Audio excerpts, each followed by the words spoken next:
Assalamualaikum warahmatullahi wabarakatuh. Selamat pagi anak-anak. Bagaimana kabar kalian pada pagi hari ini?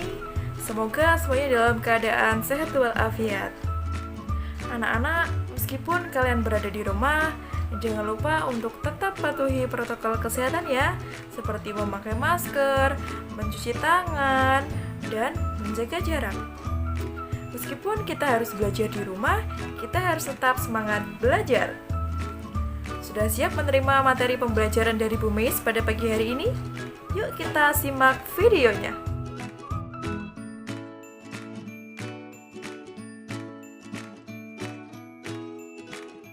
Halo, Assalamualaikum. Hari ini kita akan belajar tentang tema 1, selamatkan makhluk hidup, subtema 2, hewan sahabatku. Pembelajaran 1. Berikut adalah kompetensi dasar. IPA membandingkan cara perkembangbiakan tumbuhan dan hewan, menyajikan karya tentang perkembangbiakan tumbuhan. Kemudian IPS mengidentifikasi karakteristik geografis dan kehidupan sosial budaya, ekonomi, politik di wilayah ASEAN, menyajikan hasil identifikasi karakteristik geografis dan kehidupan sosial budaya, ekonomi, dan politik di wilayah ASEAN. Kemudian Bahasa Indonesia menyimpulkan informasi berdasarkan teks laporan hasil pengamatan yang didengar dan dibaca, kemudian menyajikan simpulan secara lisan dan tulisan dari teks laporan, hasil pengamatan atau wawancara yang diperkuat oleh bukti.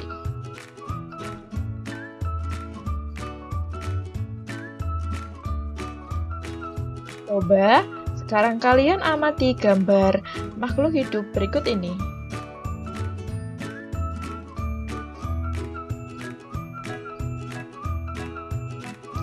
Kira-kira apakah kamu penyayang hewan?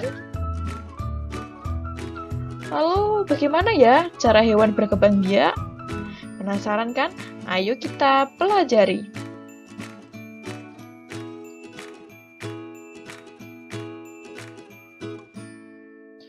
Negara-negara di Asia Tenggara memiliki banyak jenis hewan. Beberapa di antaranya ada yang dijadikan sebagai makanan, simbol negara, atau dijadikan sebagai hewan peliharaan.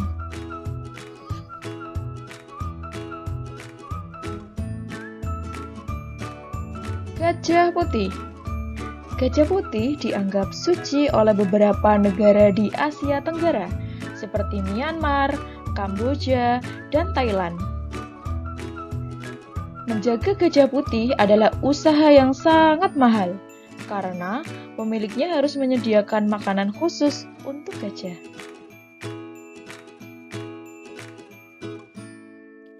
Ikan tuna. Indonesia dikaruniai luas wilayah lautan lebih besar dibandingkan luas daratan. Di dalam lautan Indonesia tersimpan potensi perikanan yang cukup besar. Salah satunya adalah ikan tuna.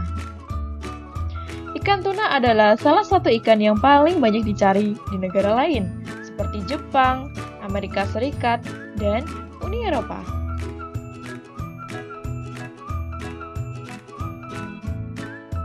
Burung takur. Tahukah kalian burung yang hidup di negara tetangga kita?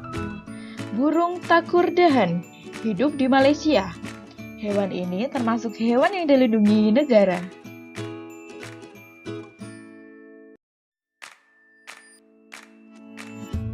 Kuis komentar. Perhatikan gambar hewan-hewan berikut ini. Kalian bisa menentukan manakah hewan yang berkembang biak dengan cara beranak, bertelur, atau beranak dan bertelur. Tulis jawabannya di kolom komentar dan nanti akan diumumkan siapa pemenang kuis komentar melalui grup WA. Semua harus mencoba ya.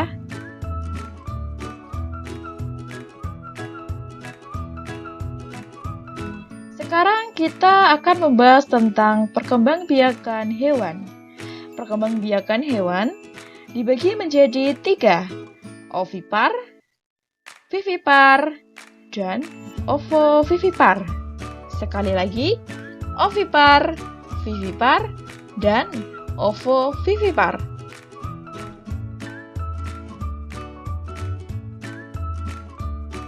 Ovipar. Apa itu ovipar? Hewan yang berkembang biak dengan cara bertelur disebut ovipar. Contohnya adalah ayam dan jenis burung lainnya. Untuk mudah menghafalkan, ovipar diawali dengan huruf O. Nah, bentuk O seperti bentuk telur. Jadi, untuk mudah menghafalkan, ovipar diawali dengan huruf O yang artinya seperti telur. Jadi, ovipar adalah bertelur.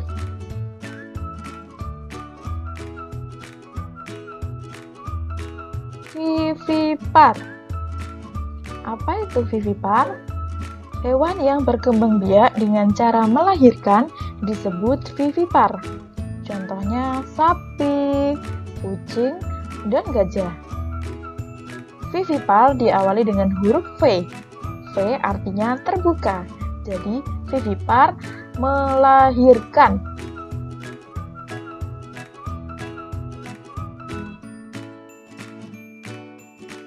Ovovivipar. Apa itu ovovivipar? Hewan yang berkembang biak dengan cara bertelur sekaligus melahirkan disebut ovovivipar. Jadi, ovovivipar adalah gabungan dari ovipar dan vivipar, yang artinya bertelur sekaligus melahirkan. Contohnya adalah hiu, ikan pari, reptil, kadal, dan beberapa jenis ular, seperti ular sanca, ular boa, dan ular piton. Beberapa jenis ular tidak selamanya melahirkan anaknya. Kadang-kadang saat mengeluarkan anak-anaknya, masih ada anak ular yang terbungkus cangkang telurnya.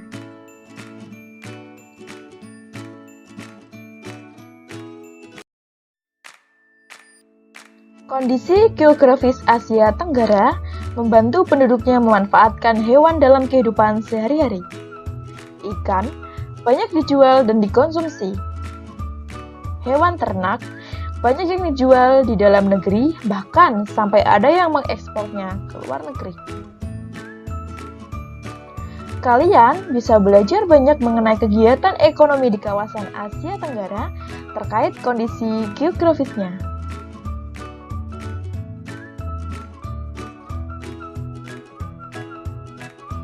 Sekarang kita akan belajar tentang potensi ekonomi negara-negara anggota ASEAN. Kawasan Asia Tenggara terletak pada jalur perdagangan dunia. Kawasan ini menjadi jembatan antara kawasan Eropa dan Asia Timur. Oleh karena itu, Asia Tenggara menjadi wilayah persaingan bagi pihak-pihak yang ingin memanfaatkan kedudukan strategis kawasan ini.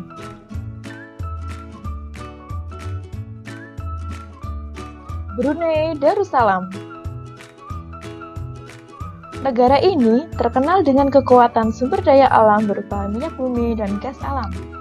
Brunei Darussalam menjadi negara di Asia Tenggara yang memiliki pendapatan per kapita tertinggi karena gas alamnya.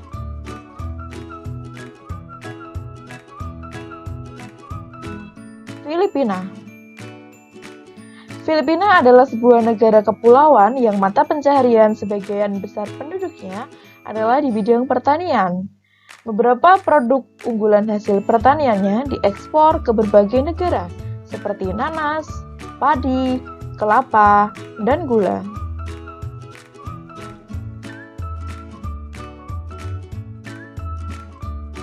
Indonesia.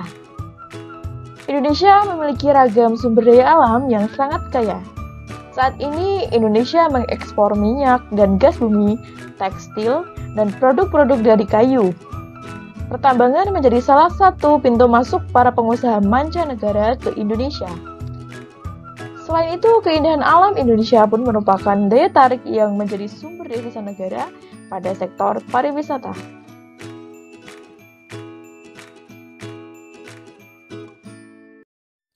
Kamboja. Di Kamboja mengalir Sungai Mekong. Daerah di sekitar Sungai Mekong merupakan dataran subur. Mata pencarian penduduk Kamboja adalah pertanian. Hasil pertanian Kamboja yang besar adalah padi dan karet. Laos. Laos bertetangga dengan Kamboja. Negara ini dilewati oleh aliran Sungai Mekong. Sama seperti Kamboja, kegiatan pertanian banyak dilakukan di sepanjang aliran sungai ini. Sebagian besar hasil pertanian dinikmati oleh masyarakat Laos.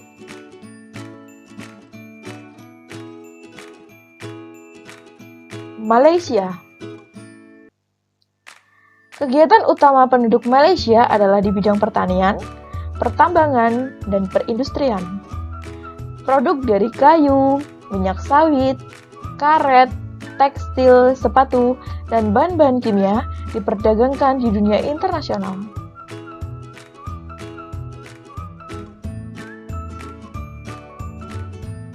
Myanmar.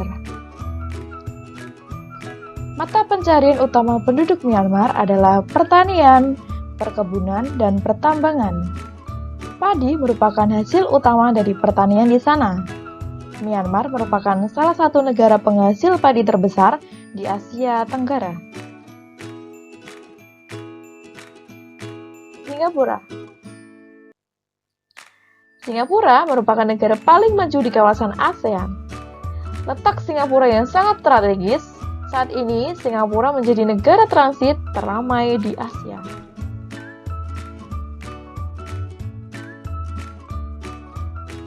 Thailand. Thailand sering disebut sebagai lumbung padi di Asia Tenggara. Padi merupakan hasil pertanian terbesar di negara ini. Selain itu, perkebunan, kehutanan, pertambangan, dan industri juga merupakan kegiatan ekonomi penduduk Thailand. Saat ini penghasilan utama Thailand adalah sektor pariwisata. Keunikan bangunan budaya di Thailand menjadi daya tarik tersendiri bagi para wisatawan mancanegara. Vietnam.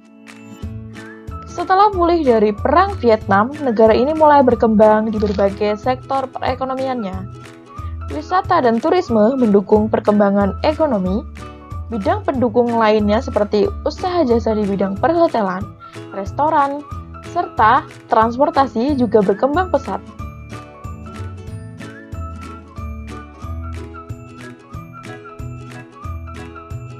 Bacalah teks berikut ini. Bebek. Bebek adalah unggas yang hidup di darat tetapi menyukai perairan. Penduduk Indonesia banyak memanfaatkan daging dan telur bebek untuk kebutuhan sehari-hari. Bulu bebek tidak pernah basah meskipun ia berenang dan menyelam. Hal itu karena bulunya memiliki kelenjar minyak. Lapisan minyak berguna untuk membuat suhu tubuh bebek tetap hangat di malam hari.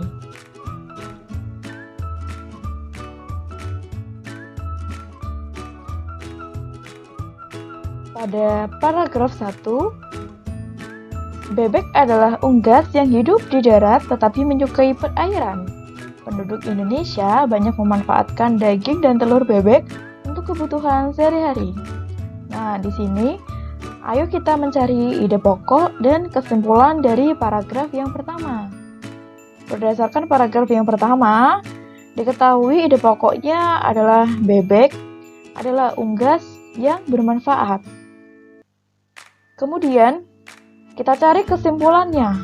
Dan kesimpulan dari paragraf pertama adalah bebek adalah unggas yang hidup di darat dan dimanfaatkan daging dan telurnya.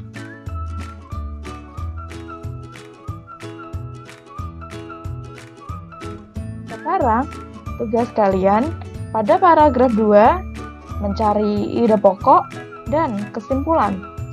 Silakan ditulis di buku tugas, selanjutnya dapat dikirim melalui grup WA.